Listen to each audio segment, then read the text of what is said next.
बिस्मिल्लाहिर्रहमानिर्रहीम। अस्सलाम वालेकुम। आप देख रहे हैं यूट्यूब चैनल 83 न्यूज़। हुकूमत ने तहरीक लब्बैक पाकिस्तान के साथ क्या धोखा किया है और इसके बाद अल्लामा साद हुसैन रिजवी का क्या अगला लाएमल होगा, इस वीडियो में हम इसी के मुतालिक बात करेंगे। नाज़रीन करम, चंद दिन पहले हुकूमत और तहरीक लब्बैक पाकिस्तान के दरमियान मुज़ाकरात हुए थे, जिसके बाद ये मुआहिदा तय पा गया था कि हुकूमत 30 जून और 15 जुलाई को पेट्रोल कीमत में कमी करेगी और इसके साथ साथ मज़ीद भी अवाम को रिलीफ दिया जाएगा।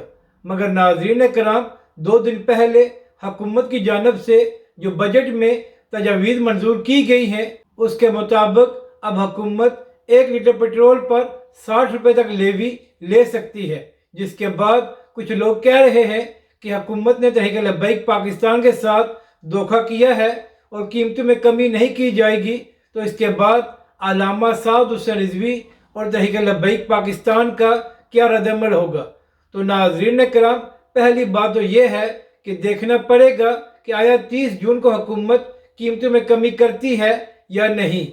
और दूसरी बात यह है कि तहरीक लब्बैक पाकिस्तान ने 27 दिन पुरअमन लॉन्ग मार्च करके हुकूमत के साथ ये मुआहिदा किया था, तो तहरीक लब्बैक पाकिस्तान ने अपना काम कर दिया था। अब हुकूमत इस पर अगर वादा खिलाफी करती है तो इसमें तहरीक लब्बैक या अल्लामा साद हुसैन रिजवी का कोई कसूर नहीं होगा। और नाज़रीन कराम, आखिरी बात यह है कि बाकी सियासी जमातें और उनके कारकुन भी पाकिस्तान में रहते हैं, तो क्या उनको महंगाई नज़र नहीं आ रही तो वो हुकूमत के ख़िलाफ़ खुद मैदान में क्यों नहीं आते? सिर्फ तहरीक लब्बैक पाकिस्तान और अल्लामा साद हुसैन रिजवी से ही मुतालबा क्यों किया जाता है? अपनी राय का ज़रूर इज़हार करें कि आपको ये वीडियो कैसी लगी और हमारे इस चैनल को भी सब्सक्राइब करें।